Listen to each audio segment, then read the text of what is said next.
Hello everyone, today our topic is memory type. आज की video में हम देखेंगे कि मेमोरी क्या होती है और इसके कितने प्रकार होते हैं। कंप्यूटर में जब भी हम किसी भी इंफॉर्मेशन को जब हम उसमें मैनिपुलेशन करते हैं तो उस इंफॉर्मेशन को स्टोर करने के लिए हमें मेमोरी की नीड होती है। जैसे हमें अगर कुछ कैलकुलेशन करनी है, 2 नंबर को ऐड करना है, तो सबसे पहले उस 2 नंबर को लेने के लिए हमें कंप्यूटर में मेमोरी की ज़रूरत पड़ेगी।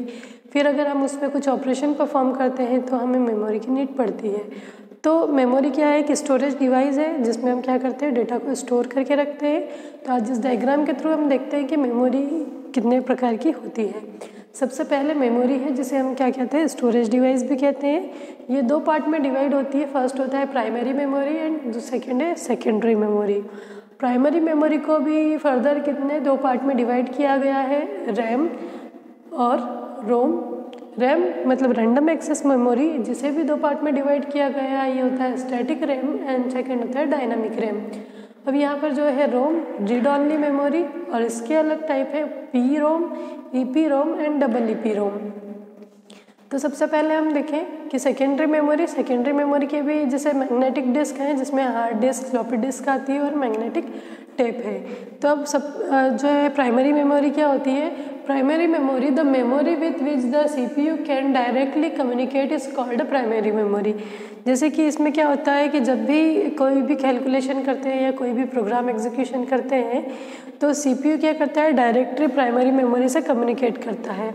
This is an essential part of the computer, therefore it is also called a main memory. क्योंकि ये एक इसेंशियल पार्ट है। जब भी हमको किसी भी वर्क को परफॉर्म करना है तो इसके लिए हमें जो है प्राइमरी मेमोरी की ज़रूरत पड़ती है, और ये प्राइमरी मेमोरी क्या कहलाती है? मेन मेमोरी कहलाती है। These are available as a semiconductor chip, therefore it is also called semiconductor memory। ये इसमें ये कहाँ पे अवेलेबल होती है? एक सेमीकंडक्टर चिप में अवेलेबल होती है, इसीलिए इसे सेमीकंडक्टर मेमोरी भी कहते हैं। फिर ये क्या होती है? एक वोलेटाइल मेमोरी होती है। वोलेटाइल मेमोरी मतलब कि जैसे हम कंप्यूटर पे वर्क कर रहे हैं, ठीक है, जैसे ही अगर पावर ऑफ हो जाती है तो वो हमारा डेटा क्या हो जाएगा, वो रिमूव हो जाएगा। तो मेन मेमोरी में हमारा डेटा कब तक रहता है? जब तक हम वर्क करते हैं उसमें और जब तक उसमें पावर सप्लाई होती है। जैसे ही पावर सप्लाई बंद होता है हमारा डेटा क्या हो जाता है, रिमूव हो जाता है। फिर ये जो है फर्दर 2 पार्ट में डिवाइड की गई है, रैम है और रोम है। रैम क्या होता है? Random access memory. It means जो है इसमें क्या कर सकते हैं, हम इस मेमोरी में डेटा को लिख भी सकते हैं और पढ़ भी सकते हैं, इसलिए इसे रीड राइट मेमोरी भी कहते हैं। अब इसके बाद देखिए रोम, जो नाम से ही होता है रोम, यानी कि क्या होता है, read only memory. It means इसमें हम क्या कर सकते हैं, डेटा को सिर्फ रीड कर सकते हैं। तो देखिए जैसे कि हम रैम में क्या है, ये 2 टाइप हैं इसके, स्टैटिक रैम है और डायनामिक रैम है।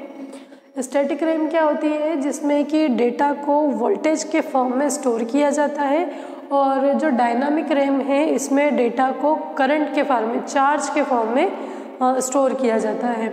इसी तरीके से जो है रोम को फर्दर डिवाइड किया गया है, पी रोम है, ईपी रोम है और डबल ईपी रोम है।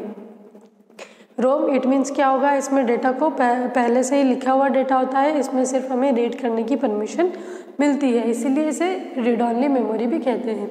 अब पी रोम, तो पी रोम का फुल फॉर्म होता है प्रोग्रामेबल रीड ऑनली मेमोरी। इसमें जो है ये कैसे होते हैं, रोम जैसे हमारी कॉपी होती है, सबसे पहले कैसे होती है, खाली कॉपी होती है जिसमें हम क्या कर सकते हैं, पेन से लिखते हैं। मतलब एक बार हमने जब उस खाली कॉपी पे पेन से लिख लिया तो वो कॉपी फर्दर क्या होती है, सिर्फ हम उसको रीड कर सकते हैं, उसमें वापस से लिख सकते क्या, नहीं लिख सकते। तो इसी तरीके से हमारी रोम होती है। प्रोग्रामेबल रोम में क्या होता है, जैसे पेन से लिखी हुई कॉपी होती है, मतलब ऑलरेडी प्रोग्राम उसमें लिखे हुए होते हैं, हम इसमें क्या कर सकते हैं कि इसको सिर्फ पढ़ सकते हैं।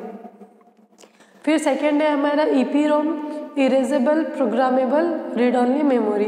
इसमें क्या होता है, अल्ट्रावायलेट रेज से हम क्या करते हैं, डेटा को रिमूव करते हैं। जैसे हमने देखा कि एक कॉपी जिस पे हमने पेंसिल से लिखा हुआ हो, तो हम क्या कर सकते हैं, उसमें पेंसिल से लिखे हुए वर्ड्स को रिमूव करके रबर से उसको रफ करके हम उसमें कुछ भी डेटा को वापस से लिख सकते हैं। तो इसी तरीके से erasable programmable read only memory होती है। इसमें हम प्रोग्राम को क्या कर सकते हैं, इरेज कर सकते हैं। किसके थ्रू करेंगे, हम अल्ट्रावायलेट रेस के थ्रू करेंगे। अल्ट्रावायलेट रेस के थ्रू इरेज करने के बाद में हम इसमें वापस से किसी भी प्रोग्राम को लिख सकते हैं। इसीलिए इसे क्या किया गया है, EPROM कहा गया है। फिर नेक्स्ट होता है EEPROM। EEPROM का फुल फॉर्म होता है electrical erasable read only memory. It means यहाँ पर हम क्या कर रहे थे, जो डेटा को रिमूव कर रहे थे, इरेज कर रहे थे, वो किसके थ्रू कर रहे थे, अल्ट्रावायलेट रेस के थ्रू कर रहे थे। लेकिन यहाँ पर जो डेटा रिमूव होगा वो कैसे होगा, इलेक्ट्रिकली होगा।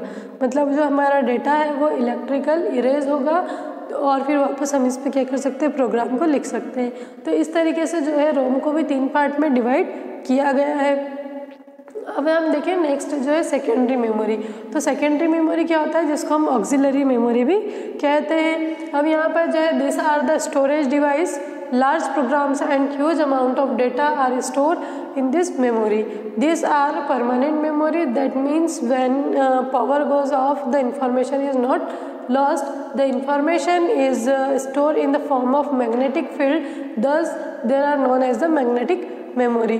अब जैसे कि हम देख रहे हैं कि ये जो स्टोरेज डिवाइस होती है, इसमें हम लार्ज अमाउंट के डेटा को रख सकते हैं, क्योंकि हमारी जो प्राइमरी मेमोरी होती है उसमें क्या होती है, डेटा स्टोरेज कैपेसिटी कम होती है। अब हमको क्या करना है, हमने जो भी वर्क परफॉर्म किया है उस वर्क को हमें जो है फ्यूचर के लिए सेव करके रखना है। तो हम किसका यूज़ करेंगे, हम सेकेंडरी स्टोरेज डिवाइस का यूज़ करते हैं। क्योंकि प्राइमरी मेमोरी में क्या होता है कि लाइट ऑफ होने के बाद में हमारा डेटा जो होता है इरेज हो जाता है। तो अगर हम डेटा को हमें अगर लॉन्ग टाइम तक सेव करके रखना है तो हम सेकेंडरी मेमोरी का यूज़ करेंगे। फिर जो होती है इसकी storage capacity compare than primary memory की ज़्यादा होती है। और फिर क्या है, this are program permanent memory, इसीलिए इसको क्या कहा है, परमानेंट मेमोरी कहा है। क्यों कहा है, क्योंकि जैसे ही डेटा लाइट ऑफ होगी तो इसका डेटा जो है वो इरेज नहीं होता है, ये परमानेंटली जो होता है स्टोर रहता है। फिर इंफॉर्मेशन जो होती है स्टोर होती है किसके, मैग्नेटिक फील्ड में होती है ना, in the form of magnetic field के फॉर्म में होती है। इसीलिए इसको क्या किया जाता है, मैग्नेटिक मेमोरी भी कहते हैं। तो इस तरीके से ये जो मेमोरी का जो है टाइप थे, जिसमें हमने प्राइमरी मेमोरी, सेकेंडरी मेमोरी पढ़ी। प्राइमरी मेमोरी के भी सब पार्ट है रैम और रोम। फिर स्टैटिक रैम, डायनामिक रैम, रोम के 3 पार्ट है, PROM, EPROM, EEPROM। और फिर जो सेकेंडरी है मैग्नेटिक डिस्क, मैग्नेटिक टेप, जिसमें जो होती है स्टोरेज कैपेसिटी ज़्यादा होती है। तो इन सब टॉपिक्स को हम और डीप में पढ़ेंगे नेक्स्ट वीडियो में। आई होप आपको आज का वीडियो यूज़फुल लगा होगा। Thank you very much.